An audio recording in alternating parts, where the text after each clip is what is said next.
Oke guys, jadi seperti yang gue bilang ya kemarin bahwa gue nggak pengen ngelihat Bitcoin untuk turun lagi mendekati support level yang ada di level 15.500 ini.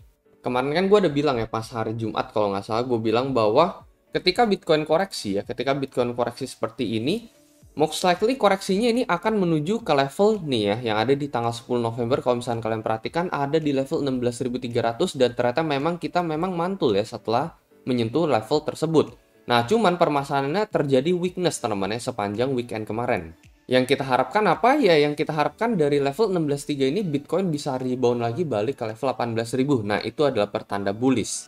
Itu yang gue bilang juga di video yang lalu teman-teman ya, yang gue expect untuk terjadi pada Bitcoin. Yang ternyata nggak terjadi, malah yang terjadi adalah kita break support yang ada di level 16.300 ini dengan koreksi yang cukup lebay yang ada di level 0,786, bahkan saat ini kita ada di bawah level 0,786 ini. Nah, jadi ini adalah salah satu pertanda bearish sign teman-teman ya, dan ini bisa membawa kita break di bawah level 15,5 untuk targetnya berapa itu yang akan gue bahas di video kali ini.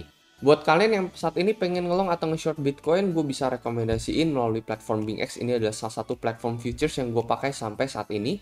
Salah satu keunggulan fitur dia yaitu copy trade yang jarang ada di market yang lain. Jadi menurut gue cocok banget buat pemula. Selain itu bagi kalian yang sibuk kerja, nggak sempat mantengin grafik setiap saat, fitur copy trade ini sangat berguna teman, karena kalau misalkan mereka buka posisi, kita bakalan keikutan, mereka tutup, kita juga bakalan keikutan. Jadi cukup tinggal deposit duit doang, lalu kita tinggal follow copy trader tersebut. Nah, ini adalah profil gue, jadi kalau misalkan kalian pengen ikutin gue trading, ya silakan teman. Kalau misalkan dirasa nggak cocok ya, disclaimer on dulu ya, kalian bisa pindah ke copy trader yang lain. Jadi kalau misalkan kalian udah copy trade, ya keuntungan maupun kerugian kalian yang tanggung masing-masing ya, jadi jangan dilempar ke gue. Ya gue nggak memaksa lah teman ya, kalau misalkan kalian pengen ikutin gue, nanti gue open trade akan langsung ke notify teman, kalian akan langsung ikutan ya. Bila mana dirasa kalau misalkan kalian udah copy dalam jangka panjang, misalkan gue sering loss atau apa, feel free untuk unfollow gue aja. Jadi di sini gue ingatkan kembali. Jadi tidak ada yang saling menyalahkan teman di sini ya. Dan kalau misalkan kalian mendaftar menggunakan link yang ada di deskripsi, kalian otomatis akan masuk ke dalam salah satu partisipan di dalam kompetisi trading yang biasa gue adakan dan gue bagikan hadiah puluhan juta USDT cash. Itu gue lakukan setiap bulan. Selain itu kalian akan mendapatkan bonus tambahan sekitar $120. Mungkin bagi teman-teman yang tertarik, kalian bisa langsung join BingX, linknya ada di deskripsi di bawah, teman-teman bisa langsung mendapatkan bonus sampai $120. Nah teman, jadi kalau misalkan kita udah mendekati support kita lagi yang ada di level 15.5 ini kita saat ini sempat terjun sampai 15.9. Ini menandakan apa teman-teman? Ini menandakan ya ada sedikit weakness teman-teman ya pada Bitcoin. Jadi meskipun dengan adanya news, good CPI data, inflasi udah di bawah ekspektasi teman ya, yang 8% udah sekitar 7 sekian persen, kemarin kita sempat ngepump sampai 18.000, cuman habis itu ternyata kita fail lagi teman.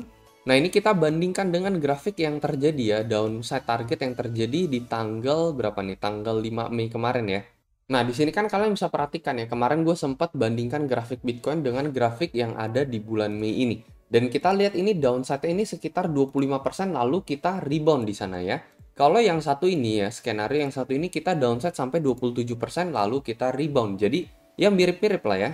Setelah kita udah turun sampai 25 sampai 27% temennya, ini kesimpulannya ya kita rebound di sini ya. Kalau yang ini kan reboundnya ini hanya sekitar 9% ya, karena nggak ada CPI kemarin ya. Kalau ini kan ada CPI, jadi ini reboundnya sampai sekitar 15%. Lalu setelah rebound ini kita dibawa kemana? Kita dibawa turun lagi, mendekati support lagi. Sama seperti ini teman-teman ya, kita turun lagi, mendekati support lagi, lalu kita dibawa breakdown teman-teman di sini.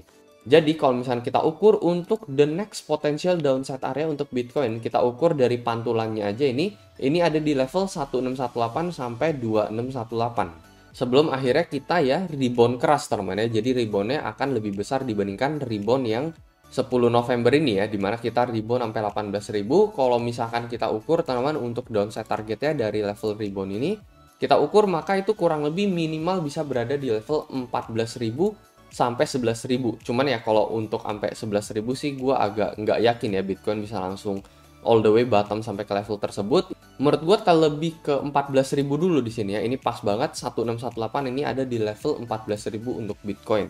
Kalau misalkan kita ukur dari total koreksinya dari paling atas ke paling bawah ini kurang lebih sekitar 36%, dan kalau misalkan hal yang sama terjadi ya, koreksi yang sama terjadi, di level 36%, maka kita akan ketemu untuk level ada di level 13.700. Jadi sebenarnya ya memang lebih valid itu kita pakai yang 1618 ya dibandingkan yang zona merah tadi. Kalau zona merah ini kan agak kejauhan, ini sampai ada di level 11.6 ya. Tetapi level 14.000 dolar sampai ya jadi sekitar 14.000 awal sampai 13.000 akhir itu menurut gua adalah level yang wajar untuk Bitcoin akan melakukan next rebound dia. Lalu setelah rebound di sini ya kalian bisa perhatikan kita sideways saja teman-teman, abis itu baru lanjut turun lagi. Dan kalau misalnya ini terjadi, well Bitcoin bisa aja menuju ke level 10.000 ya kalau misalkan kita break support lagi. Jadi ya memang untuk short term teman-teman ya kita bisa ngelihat BTC ada potensi downside sampai menuju ke level 14.000 ya kalau misalnya kita lihat dari historical sebelumnya, historical penurunan sebelumnya. Karena so far ini cukup akurat teman-teman ya, dari level 25% kita turun, kita rebound, ini sekitar 27% kita rebound teman-teman ya. Abis itu kan kita balik lagi ke support sama seperti ini, lalu kita breakdown lagi. Bahkan yang di bulan Juni ini juga sama teman-teman ya, ini kalian bisa perhatikan Bitcoin rebound, abis itu setelah dia rebound dia balik lagi ke support nih teman-teman ya. Jadi rata-rata ketika dia melakukan rebound lalu dia balik lagi ke support, nah ini cenderung bearish teman ya. Jadi ketika dia balik lagi ke support ya dia lanjut breakdown lagi sama seperti ini, balik ke support, lanjut breakdown lagi. Ini skenario yang ada di bulan Juni. Lalu ini skenario yang ada di bulan Mei, kita udah mantul teman, lalu kita balik lagi ke support teman ya. Jadi rata-rata ketika kita balik ke support seperti ini, rata-rata kita melanjutkan bearish kita ya. Jadi target area memang ada di sekitar 14 awal sampai 13 akhir, sebelum ya nanti dari sini kita rebound lagi teman ya, balik ke level 16 sampai 17.000 lagi. Jadi ya paling itu aja teman untuk target downside Bitcoin dari gua so far dari grafik sebelumnya yang ada di bulan Mei maupun bulan Juni ini belum pernah fail sama sekali ya. Sekali lagi ini hanyalah trading strategi dan trading plan gue sendiri, selalu miliki trading strategi kalian lagi masing-masing. Jadi jangan ikut-ikutan, solo lakukan riset kalian sendiri lagi. Itu aja pesan dari gue dan seperti biasa sampai jumpa di next video.